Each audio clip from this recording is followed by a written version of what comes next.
Welcome back, Hodesh Hockey. You know the drill. Let's talk Kings. So before I talk about the games, some Kings news. Obviously, the big one is on the screen. Brendan Lemieux bites Brady Tkachuk. I don't know. I don't know what to say about it. I really like Brendan Lemieux since he's come to the Kings. I was a big Lemieux hater. I guess for these kind of reasons, because he does stuff like this. It's just unfortunate. I don't mind him getting into a scrum with Brady Tkachuk, but just a stupid decision. And it honestly sucks because not having him in the lineup is actually a pretty big loss for the team. He's been really good this year. Really made that fourth line a line that we can throw out there and cause some kind of offense, and now he's out of the lineup. And later on in the video, when we talk about the final game, the Calgary Flames, that's a game where there's another Tkachuk that has a little bit more history against the Kings, and you probably want Lemieux on the ice for that. The other thing I want to talk about is Brandt Clarke gets snubbed from the World Junior team. I don't understand the choice from Team Canada. I feel like the Team Canada roster is one of the worst they've put out for a long time. There's really no reason not to bring Brandt Clarke. I know there's the tinfoil hat people saying it's because we're not going to send Byfield. I just think it's Team Canada making dumb decisions. They do this quite a bit. Usually they get bailed out because they have a lot of talent on the team every year. This year they don't have much talent, and they're passing up one of the most talented defensemen in the world that's going to be playing, or that could play, in the U20s. So I don't understand it. It really sucks for Brandt Clarke because I was excited to watch what he could do. But, Team Canada shooting themselves in the foot. Hopefully the U.S. can take advantage, and this should be a good year for us. But I don't know. It's a mind boggler. All right, so I'm deciding to make this review right after the game, kind of like I did last season, because what a game this was. I mean, it is so unfortunate the Kings lose this game because one of the best games I've seen the Kings play in a long time. That third period, despite not scoring and ending up with the loss because of it, that third period was some of the best hockey the Kings have played in years. And, the old college football meme of quality loss, I feel like this is a quality loss. We don't get a point out of it, even though the effort tonight, probably deserves a point, but just a very solid game all around. And unfortunately, it means that the Kings have lost 3 straight, which, on paper looks a little bad, but an overtime loss in Winnipeg helps that a little bit. The game against Washington, just not a great game, really, from either side until right at the end. And then this game, just, a heck of a game from both teams. And unfortunately, with the Hurricanes, they're a team that if you give them an inch, they're going to take a mile. And that's what they did. I mean, in terms of control of the game, possession, the Kings outplayed them. And, I think, despite some of the goals being bad bounces, Jim Fox says this all the time, where sometimes you just need your goalie to make a big save. And Freddie Anderson, and especially the defense for the Hurricanes, they made big plays to keep their lead. Unfortunately, Cal Peterson just never really had that moment, that steal a goal save. And it's something that we've seen a couple times now from Quick this season. And with Cal, it's just not happening. And it's a little unfortunate because I do really like Cal Peterson, but like I said in the last video, at the moment, if we need to win a game, you got to throw Jonathan Quick out there, because you just have to think, out of those 5 goals that they scored, maybe Quick, saves one of them, and this game goes to OT, and it's a different story. So a little frustrating in that sense. But on the positives, first of all, you have to mention Adrian Kempe. What a game. Getting moved to the top line with Kopi and Arvidsson. Perfect line for him, in my opinion. I think him and Arvidsson already have some decent chemistry. And I just think the way that all 3 guys play, especially with Kempe, it really fits he fits on that line much better than being on the third line like he was in the last game. I really like that. When you look at the first goal that he tipped in, he was right in front of the net, kind of setting a screen, and that's something that Kempe on most lines can't do because he's usually the primary puck mover, and the play kind of goes through him. But when you have Anze Kopitar with you, when you have a guy like Victor Arvidsson who's all over the offensive zone, looking for shots, trying to set up plays, it allows Kempe to be a big body in front of the net and try and score garbage goals, which I think is a strength of his. And it's just, like I said, he doesn't really get to use that as much because he's mainly the puck mover on whatever line he is. But besides Kempe, I mean, the fourth line tonight, Blake Lizotte and Brendan Lemieux, I mentioned them in the last video yesterday, and man, they came out to play. I mean, this was Blake Lizotte's best game I've ever seen him play. He was on fire tonight. I talked about how he's so good at going into the corners, forechecking, but that line tonight, it was a skill showcase from them. The passing that they were making, all three with Kaliev and Lemieux, also with Lizotte. I mean, the passing was very clean, very crisp. Chances were being created with almost every pass that they were making, which is exactly what you want to see. They get rewarded with 2 goals. They got some good ice time late in the game, and I really think they deserved it. And like I mentioned in the previous video, Lemieux has really impressed me. Blake Lizotte continues to be what you need from a fourth line center, but what he was able to do tonight and elevate his game like that, just really really nice to see, and really what you want to see. Despite that, like I said, you're playing a Hurricanes team that right now is on fire. And, watching the game, I think that the Hurricanes, how they play right now is what the Kings should be striving for. That's how I envision this team succeeding and being able to play in the future, whether it be later on in the season, whether it be next year. But I just think that the Hurricanes, something that I talked about before, we're getting beat by teams that just have a little bit more raw skill. The Hurricanes have a lot of raw skill when you look at guys like Sebastian Aho, Martin Necas, and that's something that the Kings are working on in development. We have a lot of prospects that have very high skill ceilings, so hopefully that will come in the future. But the way they play is just nonstop aggression. They come at you 60 minutes. The Kings tonight, they match that. They even, like I said, I think they were better than the Hurricanes tonight in the pressure that they were making, the chances they were creating. They weren't able to get enough goals, but I really liked what I saw from the Kings, and that's what really is the backbone of the Carolina Hurricanes. That and very solid defense, and their defensemen, Jacob Slavin, how many years are people going to keep saying, oh, most underrated player? He's very good. Brady Shea is a great defenseman.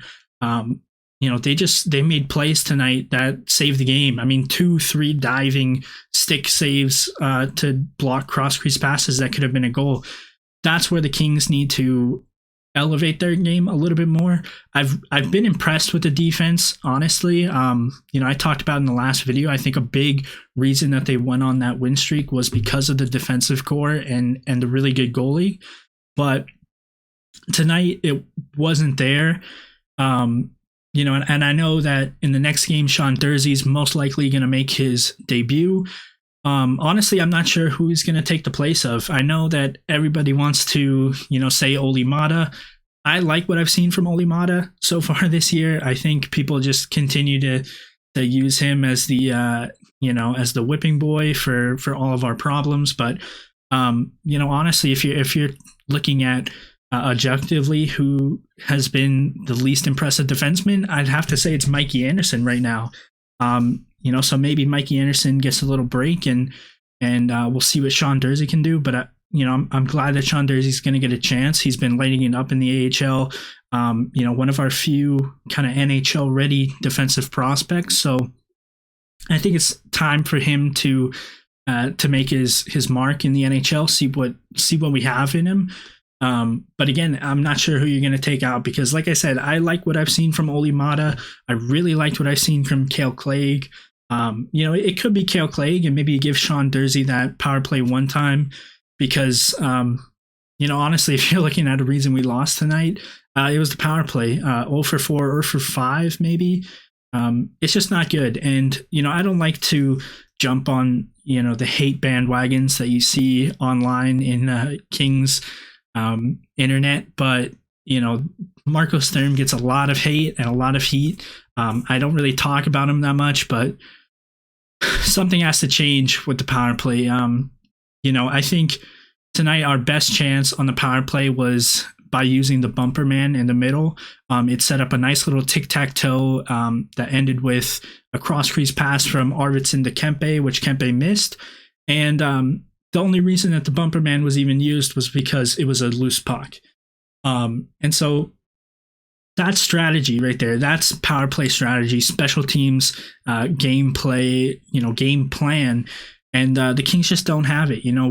We've done the same thing for the past 3 years where it kind of, the puck moves around the top 3 point shots and hopefully a shot goes in, but, it doesn't most of the time. So the power play is really, really becoming something to worry about. And, in a night like tonight, it pretty much cost us the game. So, again, I'm not going to try and get on the Firestorm bandwagon, but, when you think about the fact that the power play has been very bad for the past 3 seasons, when you think about the fact that, we haven't scored a extra attacker goal in the past 3 seasons, all those are Marco Sturm plays, and nothing's really working from it. So it's frustrating. It's something that the Kings have to work out. I'm not sure how long that's going to take because it seems like for the past 2.5 seasons, the Hyundai keys to the game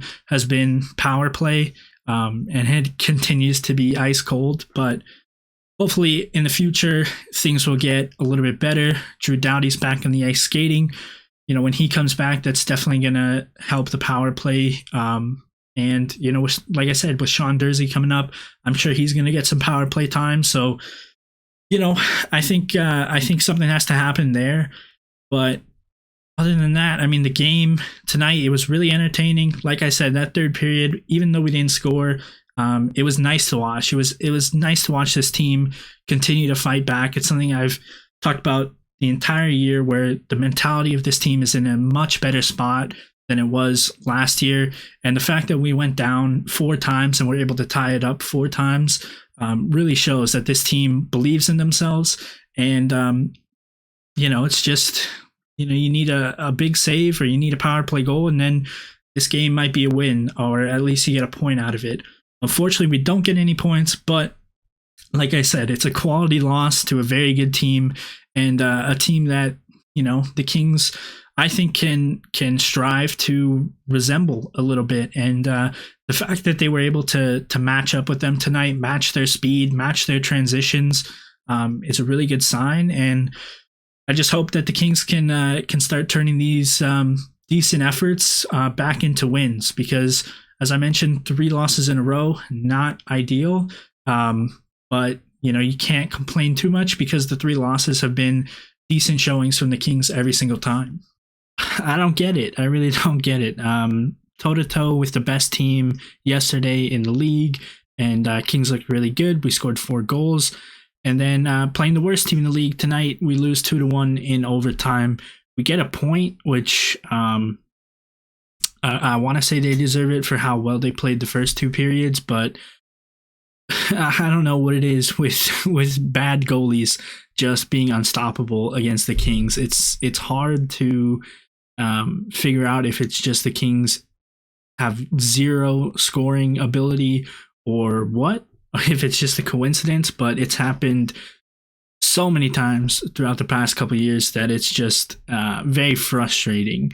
Brendan Lemieux gets the sole goal for LA, continuing that fourth line's just really good play in the past couple of games, and he should have had another one where he was obviously hooked and held. could have gotten a penalty shot, almost scored, falling down, almost did the OV, falling and somehow getting the puck into the net, but it hit the post.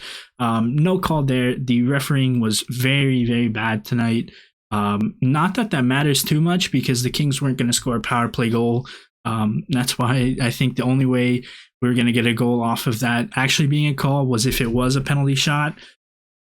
But, it didn't matter. The Coyotes didn't do much except for the goalie standing on his head for 2 periods, and then they came out in the third and get the victory. They almost won it in regulation. Luckily, Jonathan Quick was able to steal a point away, and that goes to kind of what I was talking about in the last game with Cal Peterson, where Cal doesn't really make saves like that. Jonathan Quick at the end of the game literally stole the point for the Kings, and that's what Jonathan Quick has done for a long time, and luckily enough for us, he's continuing to do it right now. But yeah, it was a frustrating game, and it's, I don't want to keep harping on Athanasiou, but I just don't like Athanasiou on this team. I think ever since he came up and replaced Grundstrom, I didn't like it when it happened, and I feel like we're seeing it right now because the second and the third line have really gone so cold since that change. Grundstrom on that third line was one of our best lines. Kupari and Moore are 2 pretty skilled players, and then when you add the energy that Grundstrom plays with and his forechecking, his physical presence, that line was clicking. And Grundstrom scored his goals too. He's got skill. He's a big body. He's a power forward kind of guy, but I really like that line. And, that line gets broken up. You have Dustin Brown on the line who, honestly, in the past couple of games, I haven't really liked his body language. It's been a little down lately, especially after getting demoted. So, that line struggled, and the second line has struggled too. I mean, Athanasiou, like I said, he can score goals, but the flow of the game, the pace of play when he's on the ice, he just doesn't mesh well. Definitely on that second line, but it just, ever since he came to the team, it feels like he hasn't been able to find a line or a group of players that he can play with and meet their play styles and mesh well. And, if I could make the change, I would just take Athanasiou out. Yes, he's got speed. Yes, he can put the puck in the net sometimes, but take him out, put someone like Elias Anderson on that second line, kind of until Byfield comes in. I think you could put Byfield, you could put any of the prospects. You could even, move someone up. Like I said, I've loved what I've seen from Lemieux. Have that energy play on the second line. Maybe it works, maybe it doesn't, but at this point, why not give it a try? Because as good as that line has been, with Kempe on it, ever since Athanasiou went on there, the gameplay just hasn't been the same. So, I don't know if that's the last time I'm going to talk about Athanasiou not being the right fit for this team, but it's been very obvious because when we were winning, I talked about it. It was because we could roll 4 lines and all 4 lines were doing their job. Right now, the top line's looking great. They had a lot of chemistry. They could have scored multiple goals tonight. Just great passing. All 3 of them getting involved. In the last game, Kempe alone could have had 4 or 5 goals. So the first line's doing really well. The fourth line's doing amazing. They deserve more playing time for sure. Brendan Lemieux, Blake Lizotte, two games from them that are just, better than you could ask for from a fourth line, a quote unquote fourth line. Defense has been okay. I thought we were going to see Sean Dursey tonight. We didn't. I'm not sure what's going to happen because Doughty's going to be coming back soon. Is Dursey going to get a chance? I think there needs to be a shakeup. But like I mentioned, talking about the last game, not sure where the shakeup happens because I don't mind Oli Mata playing. I think he probably will get benched, especially when Doughty comes back. But I think Oli Mata's been fine. It's kind of just been the younger pair, Bjornfoot and Mikey Anderson. I don't know if it's smart to keep them together all the time. I think maybe trying to switch them up, put one of them with Matt Roy, put one of them with, an Edler. Maybe that would be a little bit smarter of a call, but it's Yeah, I don't know what else to say about the game. It was a frustrating game because, after two periods, I thought, it should have been 3-4 nothing. And then, I was kind of just banking on the fact that we were going to come out in the third, finally get a couple more past the goaltender and come out with a victory. Unfortunately, it wasn't the case. And, the schedule is not going to get easier because if this is how we play against the worst team in the league, we have Toronto coming in next. We're going to have to face Calgary, who's lighting it up. The return of Daryl Sutter. That's going to be an interesting game for sure. But this team needs to figure it out because now it is 4 straight losses, 2 points in those 4 losses. But it's just not good enough right now. And like I said, the biggest problem is we went from being a 2-line team, the top 2 lines at the beginning of the year, we were losing. We became a 4-line team, went on a 7-game win streak. Now we're back to a 2-line team with the 4th line, the 1st line being the only 2 lines. So something that has to be done. Personnel has to be shaken up a little bit. We'll see if it happens or if it doesn't, but I will sign off for now. I will see you guys for the next game. All right, so the Kings played the Leafs in the first game. It was a 5-1 win for the Kings, part of the 7-game winning streak. It was a really good game for the Kings and a fun one to watch. This one was not fun. It was fun for Sean Durzi and his family, but just getting outplayed by a really good team. I mean, that's going to be, I think, what we're going to see from this team going forward for quite a bit. We just don't have the skill to match the better teams in the league, and it's unfortunate because we could. We're just not. And there's some things that you could do to kind of fix that. I mean, the biggest thing I feel like is right now in the top 6, I really like the second line, how it's shaking up with Arvidsson, Danault, and Iafallo. The first line, Kempe, Kopitar, really good. Dustin Brown is not a first line player anymore. He just, we need another winger. We need another top 6 forward.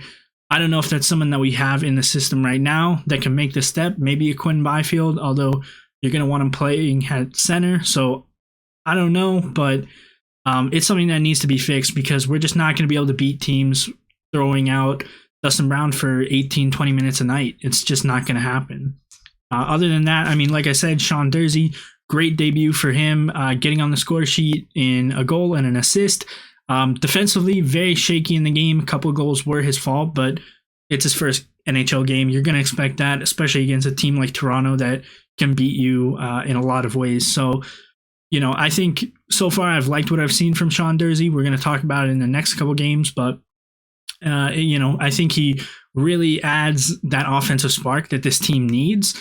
And it's a nice refresher. It's a nice boost to the team. It's just we need a lot more of it. And, luckily for us, we have a lot of guys in Ontario that can do that. It's just when are they going to do that? When is that move going to be made? When are they going to come up? And, hopefully they can be impact players like Sean Durzi was in his first couple NHL games. Then we played the Senators. Obviously, this is where the bite happened. But, at least it was a nice game for the Kings to end up winning. Carl Grundstrom gets on the board twice, 5 goals. That's sneaky top 5 on the team. And for a player who was benched for a little bit, and I talked about on these videos that we need Grundstrom on this team, it was nice to see him get a couple goals, even though one of them was an empty net. The national anthem is another thing that was one of the worst, probably the worst anthem I've ever seen. I feel like I would rather sit through a 7-year-old singing a national anthem than what happened. It wasn't even that the amp wasn't working. It was just not a good performance on guitar. I understand that he was probably very mad at what was happening, but I'm shocked that when they panned over the players, no one was laughing because I guess I don't know if I was laughing. I was cringing more than laughing, but just not something you want to see, especially in LA where we can, hopefully get better talent than that, or at least bring back Pia Toscano. All right, now we finally get into division opponents. Up until this Ducks game, we were 1-0 against the Pacific Division, which was kind of our only saving grace. in the standings, the fact that we hadn't played anyone in our division yet. Unfortunately, we lose in the shootout. I didn't like the no call on Kempe in overtime. That should have been a slash, maybe even a penalty shot, but refs are going to ref. Other than that, I mean, honestly, it's tough to admit that the Ducks are a good team right now. Looking at a guy like Troy Terry, who was drafted quite a while ago. He's a 2015 pick. I think before this year, most notably was his World Junior performance in the shootout to win gold for the USA. So I've always had a soft spot for Troy Terry because of that, but he's just turned into a different player. And, if you think about it, he was drafted in 2015. Right now, our young guys are guys like Rasmus Kupari, who was drafted 2 years after him. So, he's kind of that player that you're looking for one of the Kings prospects to kind of get to that point as well, to, even if it's kind of a late bloom, you want one of them, those first round picks to, actually turn into a 10, 15 goal scorer at this point in the season.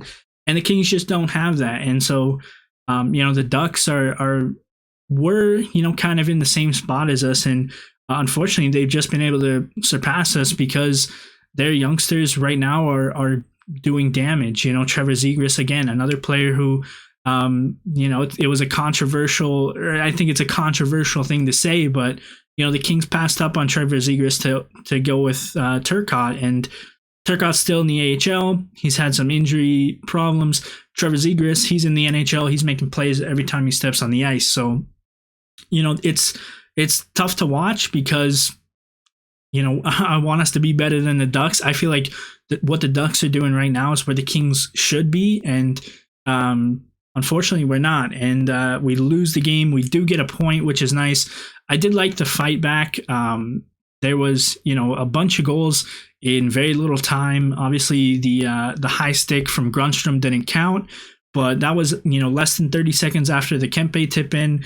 Then you had Iafallo and Brown scoring less than 30 seconds apart. So momentum was good for us, especially in the pushback. And I've talked about it before this year where, the mentality of the Kings has gotten better. Last year, if we're down 4-1, the game's over. So it's nice to see that. It's just, I just feel like for the Kings right now at this point, we shouldn't be, struggling to get to overtime or a shootout against a team like the Ducks who, 5 months ago on paper, you would have said that we were a much better team. And it's just not been the case right now. And it makes it tough to evaluate the team because, you can look on paper, you can look at certain sample sizes, certain, 5, 6, 7 game stretches, and this team looks really good. And then, the next month it's a totally different team. And so it's been frustrating. Again, I've talked about Dustin Brown. He finally scored in this game, which was nice. It was a long time since he did score. But it's not enough to keep him on that top line. The Kings need to find someone else. They need to do some shuffling. Honestly, at this point, I would like to see Arthur Kaliev up there with Kopi and Kempe because, I think they tried Kaliev on the top line a while ago, and since then he's improved a lot, especially in the aspects of the game that he's very weak at. Puck protection has gotten better. He's more physical. He's going after pucks on forecheck. He's becoming more of a, I don't want to say all-around player, but a player who's willing to do more things in the offensive zone, especially. But even defensively, he's been working really hard to get better at that, and I have noticed it. And then I guess Kempe as well. I mean, he's doing stuff that I've always wanted from him, where he's now playing defense the way he plays offense. One of the biggest problems I have with Kempe is he has no gas tank. He's constantly coming off of shifts earlier than I feel like he should. And I think early in his career, he was scared of getting too tired, so he didn't work too hard defensively. Now, he's working hard defensively, even if it's going to gas him out and he's going to have to change well before Kobe or Brown is going to come off. He's at least making the plays defensively. And we'll go right into the last game, which was against the Flames. This was a loss. I'll talk about the Flames in a sec, but finishing the Kempe part, with no Brendan Lemieux in the lineup, Kempe is a guy who is going to stick up for his teammates. He's had a couple fights. He's not very good at it, but I do like the fact that he is willing to mix it up with some guys. He is willing to get in Tkachuk's face, and it's something that, especially with Lemieux out, this team needs a little bit more of, because I feel like tonight it was definitely part of the game plan for the Flames to bully us a little bit. You saw Milan Lucic going after Kupari. You saw Zadorov going after Trevor Moore. I mean, they knew how to bully us because they were a bigger, older, stronger team, and that's something that Lemieux would help with. But just in general, I think the Kings need to just get a little bit meaner, because right now it was kind of Kempe, it was Edler. Obviously, Dewey's going to mix it up with Tkachuk anytime they can. But I don't know. It's just, I feel like it's a problem that I've seen when we played Winnipeg as well, where the Jets are just a bigger team, and sometimes that's hurting us. But talking about the game, obviously Sutter is back and his team's playing Sutter hockey. It was not fun to watch, but it's effective. And, he's the kind of coach that you bring in for a year, 3 years, and hope that he can turn your team around, get you into the playoffs. And, he's going to be able to go deep with the style of game he plays. And that's the kind of game it was tonight. And the Kings just can't hang with it. It was tough to get in the zone. Philip Deneau, I think one of the problems I'm having with him is, there was a lot of talk when he was a free agent and we signed him. Oh, he only, he didn't score last year. He doesn't score goals. And I think the reason is because I keep seeing him try and find a pass when there really isn't a good pass available. He needs to just kind of put the puck on the net more. And obviously that was what the Flames were doing tonight. That's a Daryl Sutter type of gameplay where you just get pucks to the net and go for rebounds, go for tips, hope something happens. And it's something that I think, especially when you have a guy like Iafallo and Arvidsson, two guys who are really good at just finding the puck and getting it on net, Deneau needs to, not look for the home run pass as much, and he needs to just put the puck on net, go down low and battle, because he is good at that. He's just not using it as much. But, I still like the line. I still like what Deneau's been doing. I think he does fit into the team really well. That's just one of the little nitpick things. But Arvidsson, since he's come back, he's just really impressed me. I mean, it's not the goal scoring, because that was all the hype when he got traded was, oh, he scores goals, 30 goal scorer. But to me, what he really does well is he just goes after the puck. He is a monster on the forecheck, and that's something that the Kings don't have throughout the lineup. I think, the bottom six can do it. Arvidsson's doing it. Kempe's trying to do it. But, as I mentioned with Dustin Brown, when you have Dustin Brown and Kopitar on a line, that's just not going to be a good forechecking line. They're not fast enough at this point in time to play that style of hockey. So I like what I'm seeing from Arvidsson. I think that second line really does fit. I like that. And that's why I kind of just feel like the Kings need, another forward, a top line forward to replace Dustin Brown, because it's just not working right now. Too many times tonight against the Flames, Kopi's line would come off and they're not getting into the offensive zone. And, I'm not saying that it's all Dustin Brown, but Dustin Brown being on that line is a big part, because you just see a lot of plays kind of die on his stick. A lot of passes that he's making just aren't the right pass. They're getting intercepted. Pucks that go to him, he doesn't have the speed to get to it, and it goes the other way. So something's got to change. In goal, though, I did like what I saw from Cal Peterson. He's struggled this year, I feel like, especially in these kind of games where you need your goalie to be good. And I thought he was good tonight. The Kings defense just wasn't as good, and the offense wasn't there either. I mean, the Kings had 40 plus shots and, only 2 goals. It's just not enough. And I'm at a loss right now with this team, because right now things are just going downhill really fast, but then who knows, next game we could start a new streak and win 6 in a row, and then I'm feeling like this team's the best team in the league. I mean, that's been the season for the Kings. It's been really low, then it got really high, and now it's back low again. we got to see what happens. More divisional games is going to be good for us to kind of judge ourselves with the division. But at this point, I think the Kings are going to be looking like sellers come deadline. And I think it's just going to be hoping for Quinn Byfield to come back healthy. It looks like he's going to be ready soon. And maybe some more young guys coming up. I mean, we've seen Kaliev pretty much have a roster spot. Kupari's, kind of iffy right now. Thursday's coming up. He's looked really good. I don't see him losing a spot anytime soon. So let's keep bringing up some guys because this team needs it. And don't forget about Gabe Vilardi. He's still part of the team. I don't know if he's going to be making a comeback or not. But if the Kings keep losing, something has to happen. They got to shuffle some things around. And I don't know. I don't know if I know exactly what to do. I definitely don't know exactly what to do. But I'm hoping that the front office and Todd McClellan know what to do, because what's happening right now just isn't working. And I just feel like this team is a few small tweaks away from just really being that team that they were, 3 weeks ago. It's so confusing. It's so tough to be a fan right now. It's just, it's just hard. But that is going to wrap up this fourth edition of the Kings Vodcast. I do apologize for the lack of videos and the time between the videos. I've been really busy at work, so I've had to watch some games after they've been played, and it's kind of pushed some stuff back. But I'm going to get back on it. Hopefully the Kings get back on it, and hopefully stick around. If you could subscribe, do all the YouTube stuff, that would really help. But most importantly, just stick around, keep watching the videos, and we're in this together. I feel like it's going to be a long year if it keeps going like this. So hopefully things start to improve.